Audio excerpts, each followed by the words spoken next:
여야의 대선 후보가 사실상 확정되면서 본격적인 대선 레이스가 시작됐습니다. 걸어온 삶도 철학도 극과 극인 이재명 후보와 윤석열 후보는 대선 전국 모든 전선에서 강하게 충돌할 것으로 예상됩니다.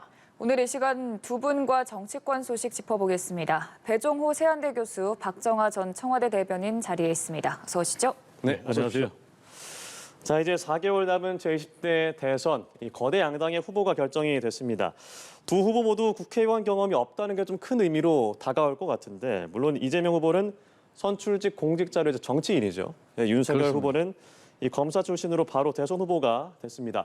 이 정치 개혁에 대한 국민들의 열망이다. 좀 이렇게 풀이할 수 있을까요? 그렇게 볼 수가 있겠죠. 우리나라 이제 정치사를 보면은요, 국회의원을 하지 않고 대통령 자리에 오른 사람이 세 사람인데, 네. 박정희, 전두환, 최규하입니다. 박정희, 전두환 두 사람 같은 경우는 이제 12.12 또는 이제 5.16 쿠데타, 군사반란 통해서 대통령 자리에 올랐고, 최규하 전 대통령 같은 경우는 이제 박정희 전 대통령 유고에 따라서 대통령이 됐지 않습니까? 예. 근데 말씀하신 대로 1987년 이후에 이번 대선까지 하면 8번째 대선이 되는데 지금 여야 그러니까 집권당 그리고 제1야당의 대통령 후보가 모두 영선의 국회의원 출신의 후보는 처음이거든요. 예. 그러면 이런 현상은 왜 나타났는가? 한마디로 말씀하신 대로 반정치주의 또 정치 혐오주의가 반영이 돼서 국회의원 경험이 전혀 없는 여야의 대통령 후보가 나온 것이 아닌가 이렇게 생각이 되고요. 그렇지만은 이제 굉장히 국민들 입장에서는 좀 이 부분에 대해서 염려와 우려를 하지 않을 수가 없는데요.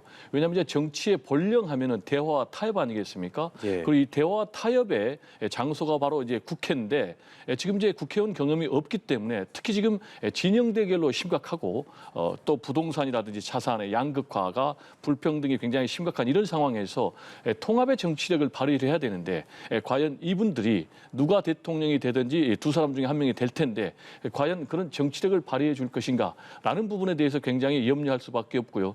따라서 이제 국민, 주권자, 유권자들이 진영 대결을 좀 떠나서 확증 편향이라든지 이런 터널 비전을 떠나서 바른 눈으로 바람직한 후보를 선택할 필요가 있고요. 여기서 제가 좀 강조하고 싶은 것은 우리 이제 유권자들이 진영 대결에 함몰되다 보니까 이 보고 싶은 것만 보는 또는 믿고 싶은 것만 믿는 그런 부분은 좀 초월해야 되지 않겠는가라는 얘기를 좀 강조를 하고 싶습니다. 네, 국회의 신뢰가 떨어진 상황에서 하지만 이 정치력에 대한 우려에 대한 말씀을 해주셨습니다. 박정하 대변인은 어떻게 보셨는지 궁금한데 먼저 이 윤석열 후보가 될 걸 좀 예상하셨습니까? 경선 과정에 이제 본경선이 진행이 되면서요.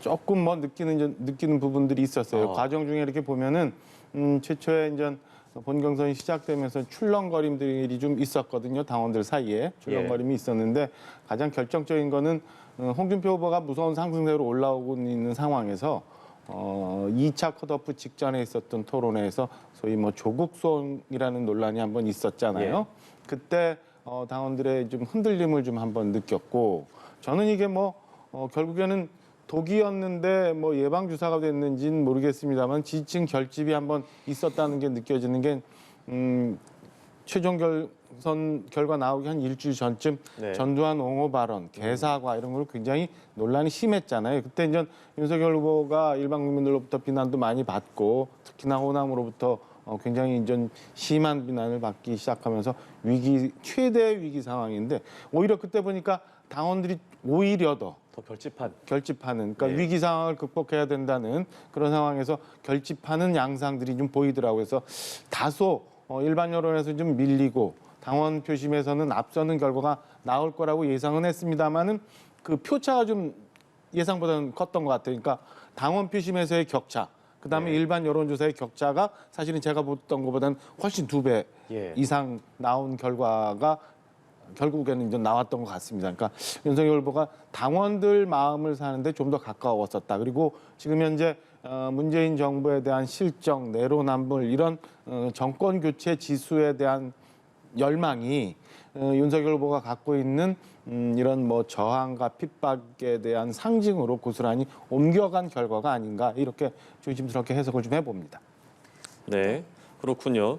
이렇게 그저께 발표가 되면서 민심의 어떤 이반, 특히나 이제 청년 세대에 대해서 표심을 어떻게 얻을까에 대한 구상이 있어서 그런지 어제 윤 후보의 어떤 첫 일정을 보면 이 청년의 날 기념식을 찾았고요. 물론 오전에는 민심을 찾기 위해서 가락동 시장을 방문했습니다만 이재명 후보도 이 청년 공공주택을 방문했습니다. 이런 행보가 분명히 의도가 있는 행보라고 볼 수 있을까요? 저는 두 후보 모두 이제 지지층은 어느 정도 결집되어 있는 것 같아요. 결국에는 결정을 할 수 있는 중간에 있는 중도층의 마음을 어떻게 사느냐, 이게 최대 관건인데 그렇기 위해서 불가피 이렇게 찾은 것 아닌가 싶은 생각이 듭니다. 우선 윤석열 후보 같은 경우는 뭐 다들 아시는 것처럼 지금 뭐 경선 과정에서도 나왔지만 2030 세대에 굉장히 취약하다 이런 비판도 있었고 뭐 그렇기 때문에 본인 캠프 그다음에 나머지 뭐 당 지도부 등등해서 2030의 마음을 잡아야 되는 숙제를 안고 있는 거고 네. 지금 또 2030이 재밌는 추세를 보이고 있는 게 과거 2040이라고 대별할 수 있는 게 대부분의 이제 진보 진영 내지 민주당의 텃밭이라고 할 수 있었는데 지금 조금 다른 양상을 보이는 것 같아요. 그러니까 2030으로 대별되는 좀 더 젊은 청년층에서는 실용 내지는 내 삶과 직접적인 영향에 따라서 이념이 많이 털어진 상황에서 후보를 선택하는 경향이 있고 3040은 그에 비해서 이제 과거 민주화운동 경험이나 뭐 이런 것들 때문에 좀 더 진보적인 상황으로 가고 네. 있기 때문에 2030이 최대 시장 여기에 이제 이재명 후보도 역시 지금 부동산 문제 때문에 2030 굉장히 힘들어하고 있는 상황이죠. 그리고 본인들이 지금까지 생각했던 것과 달리 상식 공정이 뭐 무너져 가고 있는 이런 듯한 느낌을 받고 있는 거기 때문에 저는 민주당, 국민의힘 양당의 이재명, 윤석열 후보 모두 중도층을 찾기 위해서는 제일 먼저 제일 큰 시장인 2030의 표심에 어필할 수밖에 없는 상황이다. 이렇게 분석을 하고 있습니다. 네, 이 중도층의 표심에 대해 말씀하셨지만 저희가 이제 경선 결과를 놓고 잠시 조금 더 살펴보도록 하겠습니다. 먼저 이 거대 양당의 두 후보가 결정이 되면서 이 정책도 보지 않을 수가 없습니다. 앞서 말씀하셨지만 이제 너무 이제 진영 대결로 펼쳐지는 것에 대한 우려를 말씀하셨습니다만 정책을 봤을 때 문 대통령의 지지율을 좀 많이 깎았다고 할 수 있는 부동산 정책에 대해서 두 후보의 차이를 볼 수 있을 것 같습니다. 어떤 좀 분석을 좀 하셨습니까? 네, 일단 부동산 문제와 관련해서는요. 이재명 후보 같은 경우는 이 문제를 극복하지 않고서는 대통령에 당선되기가 굉장히 어려운 부분이죠. 특히 이제 대장동 문제까지 겹쳐 있기 때문에요. 예. 그렇지만 이제 윤석열 후보 입장에서는 이 부분이 문재인 정부의 굉장히 약한 거리이기 때문에 집중적으로 때릴 수밖에 없는 그런 상황인데 이 방법론을 보면은요. 상당히 좀 두 사람의 좀 차이가 있어요. 지금 이재명 후보 같은 경우는 두 사람 다 공급에 초점이 맞춰져 있습니다. 한 예. 250만 정도의 주택을 공급하겠다 이렇게 돼 있는데 윤석열 후보 같은 경우는 이제 공공이 주도하는 그런 공급 그리고 구체적으로 얘기하면 이제 기본주택에 방점이 찍혀져 있지 않습니까? 그러나 이제 윤석열 후보 같은 경우는 공공 대신에 민간 중심에 그래서 뭐 재건축 재개발을 통해서 공급을 하겠다라는 쪽에 이제 방점이 맞춰져 있고요. 네. 그리고 이제 부동산 세제를 대폭 좀 완화하겠다. 구체적으로 종부세를 전면 검토하겠다, 재검토하겠다라는 것이 이제 윤석열 후보의 입장이고 반면에 이재명 후보 같은 경우는 부동산 불로 투기 소득을 근절하겠다. 그래서 구체적인 게 이제 수사권까지 갖고 있는 부동산 감독원을 신설한다든지 또는 이제 주택 도시부를 신설한다든지 또는 이제 국토 보유세를 도입한다라든지 이런 부분에 대해서 이제 구체적인 공약을 내세우고 있어요. 그럼 이제 이 부분에 대해서 과연 유권자들이 어떻게 반응할 것인가라는 것이 이제 굉장히 중요한데 크게는 하나는 과연 누구의 정책과 공약이 더 실현 가능성이 높을 것인가라는 네. 부분이 굉장히 중요한 포인트가 될 것 같고요. 또 하나는 빈부 내지는 유주택자, 무주택자에 따라서 두 사람을 지지하는 그런 양태가 좀 달라지지 않을까 이렇게 전망이 됩니다. 네, 윤석열 후보 같은 경우에는 이제 정계에 입문한 지 얼마 안 됐기 때문에 이 정책적으로 좀 부실하지 않을까라는 우려가 있고 그것 때문에 전두환 대통령 발언이 그 이후로 또 나온 것 같기도 합니다만 그거에 대해서는 좀 어떻게 좀 볼 수 있을까요? 국민의힘 일단은 입장에서? 저희가 본경선 국민의힘 본경선 과정이 좀 사실은 다소 치열했기 때문에 예. 부각되지는 않았습니다만은 윤석열 후보가 뭐 정책 시리즈를 여러 가지 낸 게 있어요. 그래서 기본적인 그 정책에 대해서는 뭐 준비가 되어 있는 듯하고 그다음에 이번 경선 마지막 날 전 수락연설이라고 표현해야 되나 감사 인사를 통해서 쭉 했던 연설문을 보면 뒤에 제법 좀 발전된 그런 네. 정책 철학들이 좀 나오더라고요. 그래서 저는 이제 본경선이 끝나고 대선 국면이 들어갔기 때문에 본인이 생각하고 있는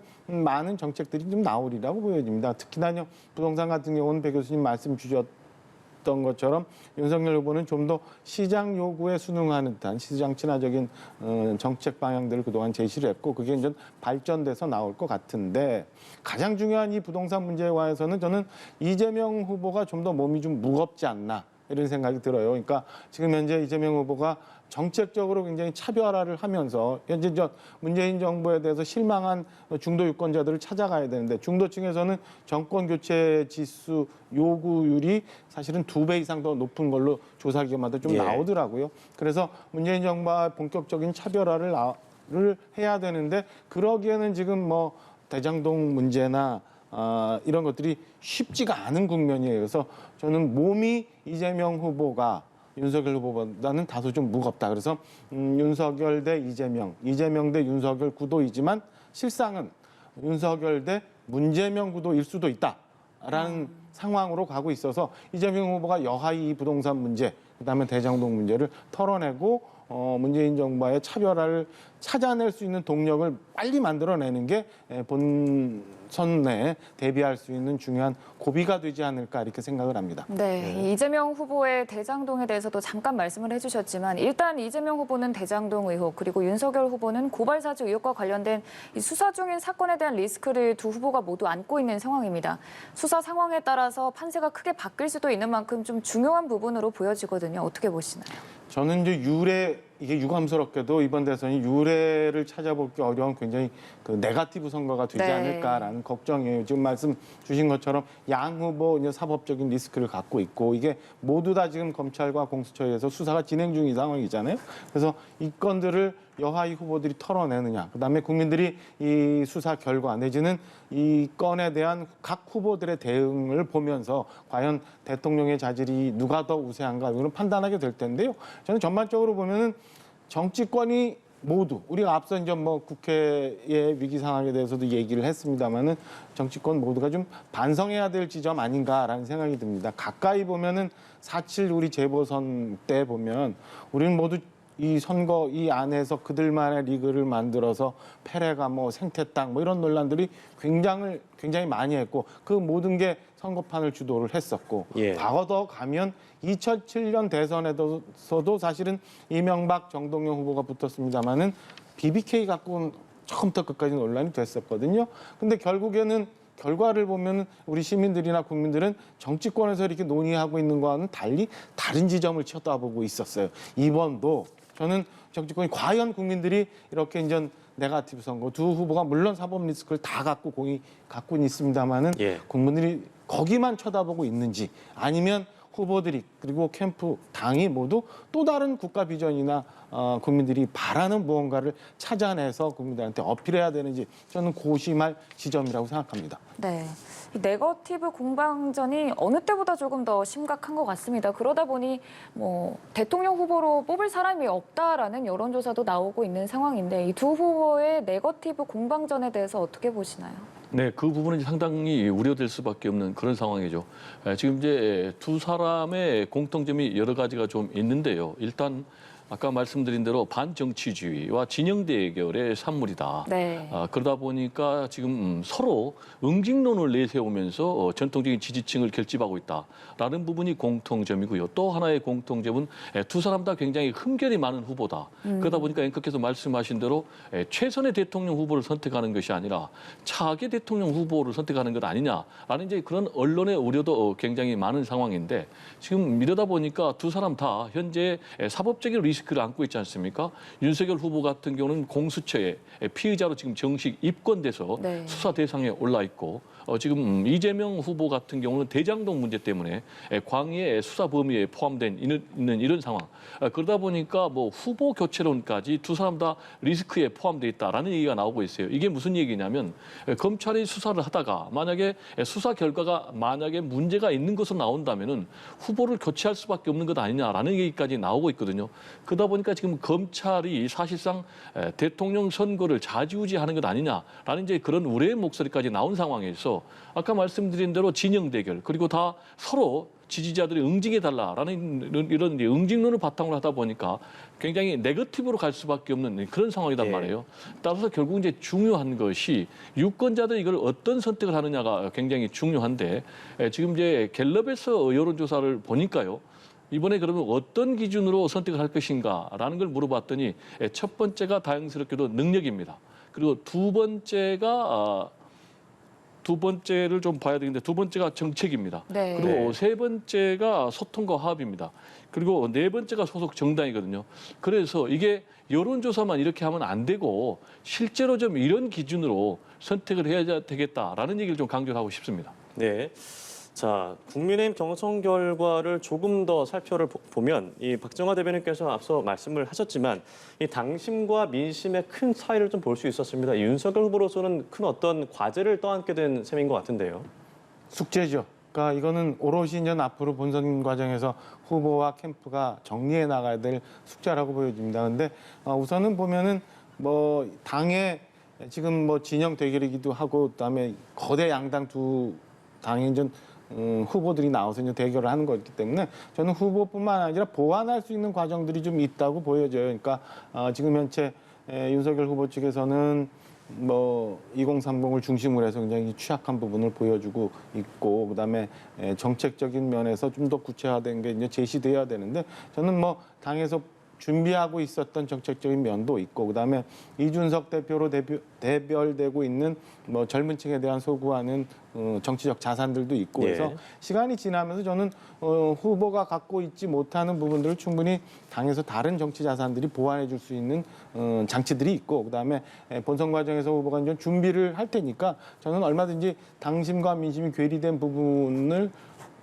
극복할 수 있는 그런 상황으로 갈 수 있다라는 생각입니다. 그래서 지금 뭐 경선 결과에 대해서 불복을 해서 일부 젊은 층들이 탈당을 네. 한다라는 네. 보도도 있습니다만 우선은 윤석열 후보가 해결해야 될 과제이다. 그렇지만은 이 움직임들이 얼마나 더 과하게 폭발될 수 있는지는 좀 지켜봐야 될 대목이다. 그리고 마지막으로 당에서 갖고 있는 다른 정치적 자산들이 이를 보완해 줄 수 있는 장치들이 있기 때문에 본선 경쟁력은 충분히 회복하고 상대 우위에 있을 수 있는 과정으로 본선을 이끌 수 있다라고 저는 평가하고 싶습니다. 네, 그래도 여기서 만약 홍준표 의원이 윤석열 후보를 지지를 해준다면 더 좋을 것 같은데 어떤 역할을 할 거라고 보시나요? 일단 오늘 아침에 보니까 어제까지만 해도 굉장히 그 본인의 심경이 왔다 갔다 하는 그런 예. 모습들을 서운한 모습들을 많이 보이셨어요. 근데 오늘 아침 페이스북 저희가 방송 들어오기 전에 보니까 마지막 비슷한 말씀을 했는데 검찰이 주도하는 비리 대선에는 참여하고 싶지 않다. 젊은 층과 함께 플랫폼을 만드는 정치를 하고 싶다 이렇게 얘기를 해요. 그러니까 당분간 제가 볼 때는 홍준표 후보께서는 선대위에 참여를 하거나 아니면 윤석열 후보와 같이 움직이는 직접적인 선거운동은 당분간은 안 하겠다는 표현을 분명히 하신 걸로 보여지거든요. 네. 근데 당신이 경선 이후에 얘기했던 것처럼 이미 오래전부터 너무 오랫동안 몸담고 있었던 당이고 그다음에 그 당원들 그다음에 본인을 지지했던 많은 사람들이 정권 교체라는 대명제에 의해서 본인을 지지를 했었던 거란 걸 저는 너무나 잘 알고 있는 분이기 때문에 결국에는 정권 교체라는 대명제를 위해서 그리고 당을 위해서 그다음에 후보의 승리를 위해서 어떤 역할이든 하실 거라고 저는 믿고 있습니다. 네, 이 원팀에 대해서는 사실 민주당도 겪었던 내용이 있었잖아요. 지금도 이어지고 있다는 말도 있는데 사실 겉으로 봤을 땐 앞서 말씀하신 것처럼 그렇게 이어질 것 같지만 깊이 들여다보면 2030 세대의 좀 불만이 굉장히 큰 상황입니다. 국민의힘 게시판에 보면 뭐 노인의 힘, 도로한국당 뭐 이런 얘기도 있지만 사실 방송에서 말하기 좀 어려운 정도의 비난을 쏟고 있거든요. 이 흐름에 있어서 화학적 결합은 좀 가능하겠습니까? 일단 화학적 결합의 첫 걸음은 당내에서 경선했던 경선 주자들이 선대위에 전원 합류해 주는 것이 가장 중요한 모양새가 아니겠습니까? 예. 근데 이제 홍준표 전 후보 같은 경우에 즉각적으로 경선 승복을 선언했지만은 선대위 참여에 대해서는 상당 부분 좀 선을 긋는 듯한 그런 메시지를 던지고 있어요. 네. 그리고 이제 개인의 미래를 볼 때 사실상 현실 정치의 도전은 여기까지로 마감이 된 것으로 보이니까 본인 입장에서는 선대위에 참여할 만한 그런 메리트가 높아 보이지는 않고요. 그리고 또 당내 본인의 지지 세력이 굉장히 전무한 그런 상황이기 때문에 제가 볼 때는 선대위에 참여할 가능성은 좀 어렵지 않나 이렇게 생각이 되고요. 그런데 그로 인해서 말씀하신 대로 지금 2030의 탈당 러시 사태가 지금 줄을 잇고 있는데 이 부분은 윤석열 후보에게 굉장히 악재임에는 틀림이 없어요. 왜냐하면은 윤석열 후보 같은 경우에 특히 2030 젊은 층의 지지가 굉장히 취약한 그런 상황 아니겠습니까? 예. 그래서 뭐 TV 토론 과정에서 나왔지만은 389 후보다 이런 얘기가 있었어요. 그게 무슨 얘기냐면 20대에서는 3%, 30대에서는 8%, 40대에서는 9%의 지지율밖에 받지 못하는 389 후보다라고 이제 공격을 했는데 이런 부분에 현상이 어디서 기인하냐면 결국 이제 본인의 태도와 상당히 상관이 있단 말이에요. 뭐 쩍벌남이라는 그런 이미지 또는 뭐 TV 토론 과정에서 뭐 왕자 이런 행동 그리고 또 장모 또 아내의 여러 가지 문제 이런 것들이 지금 2030 세대에서는 상당히 좀 부정적인 이미지를 갖고 있기 때문에 어떻게 하면 이 2030 세대들의 자신에 대한 부정적인 이미지를 극복할 수 있을 것인가라는 것이 굉장히 중요한 문제인데 이준석 대표하고 회동을 했지 않습니까?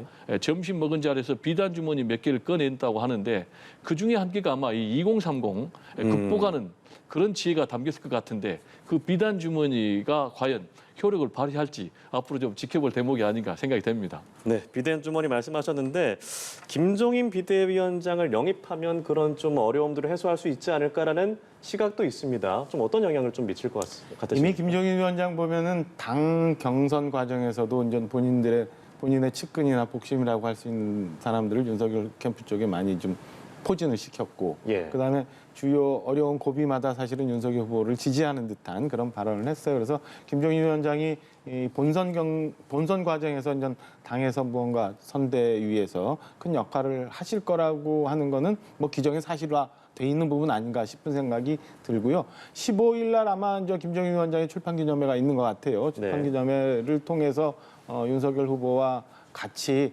뭔가 이제 선대위를 꾸리는 중요 계기점이 되지 않을까라는 생각이 듭니다. 그래서 출판 기념회 이후에 선대위가 발표되면서 김종인 위원장이 본격적인 역할을 하지 않을까라는 생각이 들고요. 저는 어제 뭐 이준석 대표와 윤석열 후보가 오찬을 하면서 여러 가지 얘기를 좀 많이 했고 이 안에서도 선대위 구성과 관련한 얘기가 오갔을 거라고 추정이 됩니다. 그래서 윤석열 후보, 그다음에 이준석 대표로 대비되고 있는 뭐 젊은 층에 대한 소구, 그다음에 이 대통령 선거와는 조금 다르지만은 이준석 대표가 할 수 있는 역할, 그러니까 뭐 정치 문화 개혁, 그다음에 당 개혁 뭐 이런 것들이 한 축에서 이제 보완이 되고 김종인 위원장이 그 전에 경제민주화로 대별되고 있는 정책적 비전들이 좀 있잖아요. 그래서 김종인 위원장이 선대위에 만약에 참여를 하게 되면은 우리 사회가 필요로 하는 정책적인 화두를 던지면서 서로 이제 후보를 보완해주는 이런 형태로 본선에 임하지 않을까 이렇게 예상을 좀 해봅니다. 예. 네. 그리고 이 김종인 위원장이 앞으로 사실 이 단일화 과정에 있어서도 많이 영향을 끼칠 것으로 전망이 되고 있는 상황인데 안철수 대표를 조금 부정적으로 보는 시각도 있고 또 그 외 다른 후보들은 심상정이나 김동연 같은 후보 같은 경우에는 완주 의사를 내비쳤고 이런 부분들에 대해서는 어떻게 전망하시나요? 일단은 전반적으로 지금 양당의 후보 말고 나머지 후보들은 최종적으로 이제 대선 임박해서 양 후보의 지지율이 어떻게 되느냐가 최대 관건이라고 보여져요. 네. 그래서 지지율 차이, 격차에 따라서 꼭 필요할 경우가 있을 거고 그렇지 않은 경우가 있을 건데 그에 따라서 이제 그 단일화에 대한 압박이 굉장히 심해지겠죠. 근데 여야가 조금 달리 보면은 일단 심상정 후보 같은 경우는 본인의 후보직 거취도 문제가 있지만 당의 존립 문제도 있고 그간 민주당과의 총선 과정에서 뭐 연동형 비례제 등등 해서 갈등을 빚은 적도 있었어요. 그렇기 때문에 저는 심상정 후보는 본인이 독자적인 판단력이 오히려 단일화 과정에서도 더 많은 영향을 미치면서 단일화가 크게 이렇게 더 이렇게 쉽지는 않을 거다. 않을까라는 예상을 좀 한번 해보고 안철수 후보 같은 경우는 조금 이거와는 좀 달리 본인이 이제 아까 말씀드린 것처럼 지지율을 여하히 유지하느냐에 따라서 야권의 단일화의 중요 변수로 작용할 수도 있고 아니면 어쩌면 지금 이준석 대표나 뭐 김정인 위원장이 전략적으로 압박을 하고는 있습니다만은 주요 변수로 작용치 않을 수도 있고 예. 뭐 그거는 지지율에 따라서 좀 변화가 있지 않을까 저는 이렇게 예상을 합니다. 네, 심상정, 안철수, 김동연 이 세 후보의 지지율이 10% 남짓이지만 추후 대선에 큰 영향을 미치게 될 것이다라고 말씀해 주신 것으로 마무리를 해보겠습니다. 자, 지금까지 배종호 세한대 교수, 박정화 전 청와대 대변인과 대선 전망 나눠봤습니다. 고맙습니다. 네, 감사합니다.